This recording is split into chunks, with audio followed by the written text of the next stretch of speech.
व्यक्तिगत विकास और शुरुआती सिपाही समूह में काम करना।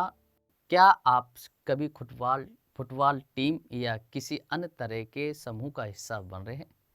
इन व्यवहारिक सिपाहियों के पाठों में हम मसीह और उसके 12 शिष्यों की टीम का उपयोग सीखने और सिपाही के कौशल का अभ्यास करने के लिए करते रहे हैं। वे मछुआरों में से थे, कोई टैक्स कलेक्टर ये था और कोई प्रदर्शनकारी जो उस दिन के आम आदमी थे। यीशु ने उन्हें उनका अनुसरण करने और उनके द्वारा साधारण नहीं वरन अद्भुत चीजें करने के लिए बुलाया।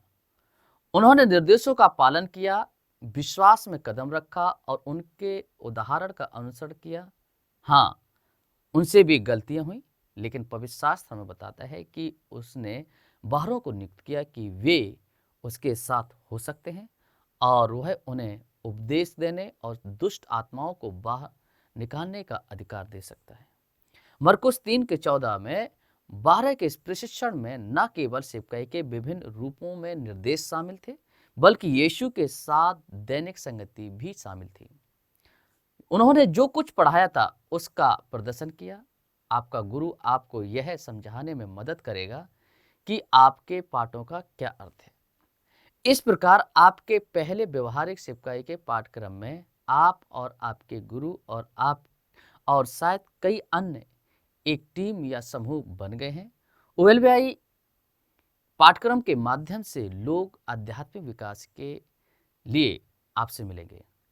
आप हर दिन मिलने में सक्षम नहीं हो सकते हैं, लेकिन आपने एक दूसरे को जानने के लिए नियमित समय बिताया है, साथ में अपने परमेश्वर की इच्छा को जानने के लिए और 12 की तरह एक विश्वास की यात्रा पर कदम रखा है। आपने अपना भक्तिमय जीवन और वचन को याद किया है, आपके करुणा और पवित्रता और एक सेवक के दिल की खेती की है। जैसा कि आपने दूसरों को अपनी कहानी सुनाई है, आपका पारिवारिक मिलजुल अच्छा है और आप मित्रों और अजनबियों के साक्षी होने लगे हैं। आपने लोगों को सुनने और उनके साथ प्रार्थना करने की आदत डाल ली है। यह पाठ दूसरों के साथ सेवकाई शुरू करने के बारे में बात करेगा। एक बड़ी टीम के हिस्से के रूप में आपका संरक्षक टीम का नेतृत्व कर सकता है या आपको एक टीम बनाने और इसका नेतृत्व करने के लिए कह सकता है।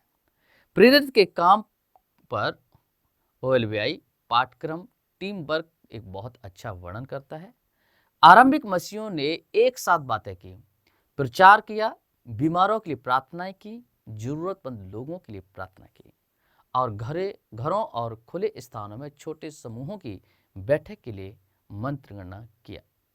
मसीह धर्म और बुनियादी सिद्धांतों की अनिवार्यता पर पाठ्यक्रम में सबके हाथों में रखना और बीमारों के लिए प्रार्थना करने पर बाइबल प्रशिक्षण की व्याख्या करता है। जक्कई की कहानी और यीशु भीड़ को खिलाना दिखाता है। यीशु ने लोगों के साथ खाने पर जो महत्व दिया, लोगों की भोजन और आवास देने से पुलों का निर्माण और सुसमाचार साझा करने के लिए दरवाजे खोलने में मदद मिलती है। यीशु ने अपने शिष्यों को सिखाया कि कैसे बाहर जाएं और लोगों को जीतें, सिर्फ बैठने और लोगों के आने का इंतजार ही ना करें। नए नियम के समय में आरंभ हुए लगभग सभी कलीसियाएं एक छोटे समूह के साथ शुरू हुए थे, जो किसी नदी के किनारे, किसी के घर में या किसी के सार्वजनिक स्थान में मिलते थे। समूह अक्सर मसीह को एक साथ स्वीकार करता है, साथ में प्रार्थना करता है और जरूरतमंद लोगों के साथ चीजों और साझा करता है। विश्वास में बढ़ता है क्योंकि वे परमेश्वर की आराधना करते थे। पेंटिकोस्त के दिन के बाद विश्वासियों ने प्रेरितों के शिक्षण और संगति के लिए रोटी तोड़ने और प्रार्थना करने के लिए खुद को समर्पित किया। प्रेरितों के काम जैसा कि आप ओएलवीआई पाठ्यक्रम पवित्र के बारे में अध्ययन सुनने और आप सीखेंगे कि पहले विश्वासियों ने आत्मा द्वारा निर्देशित जीवन जीना कैसे सीखा। आप और आपके संरक्षक एक या अधिक छोटे समूहों को शुरू करने के लिए एक साथ योजना बना सकते थे, जो नए कलीसिया बनेगी। टीम के दृष्टिकोण में आप पहले देखते हैं कि संरक्षक क्या करता है, फिर आप संरक्षक को वह करने में मदद करते हैं जो वह करता है। फिर वह दिन आता है जब मार्गदर्शक आपकी मदद करता है, आरंभ करता है कि उन्होंने सबको सिखाया कि कैसे करना है। अंत में वो देखते हैं कि आप उन लोगों को करने वाले दूसरे व्यक्ति का उल्लेख करना शुरू करते हैं। आप अपने लक्ष्यों पर सहमत हो गए हैं, आप एक दूसरे पर भरोसा करते हैं। प्रत्येक व्यक्ति के पास उपहार है, उन्हें टीम के लिए उपयोग करने का अधिकार है। आप परिणामों के लिए एक दूसरे के प्रति जवाबदेह हैं और आप एक दूसरे को प्रोत्साहित करते हैं।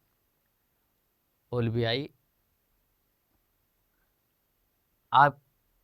आपके पाठ्यक्रमों के द्वारा दूसरों OLBI पाठ्यक्रम का दूसरा वर्ष आपको आपकी सेवकाई में आपके उपहारों का उपयोग करने, सलाह देने और आपके विभिन्न छोटे समूहों के लिए सेवकाई का संचालन करने में सुसज्जित करता है। आप सीखेंगे कि कैसे नए शिष्य बनाना और उन्हें सिखाना। आपका गुरु या मार्गदर्शन आपको प्रचार के तरीकों और संदेशों को तैयार करने के लिए आपको सिखाना जारी रखेगा।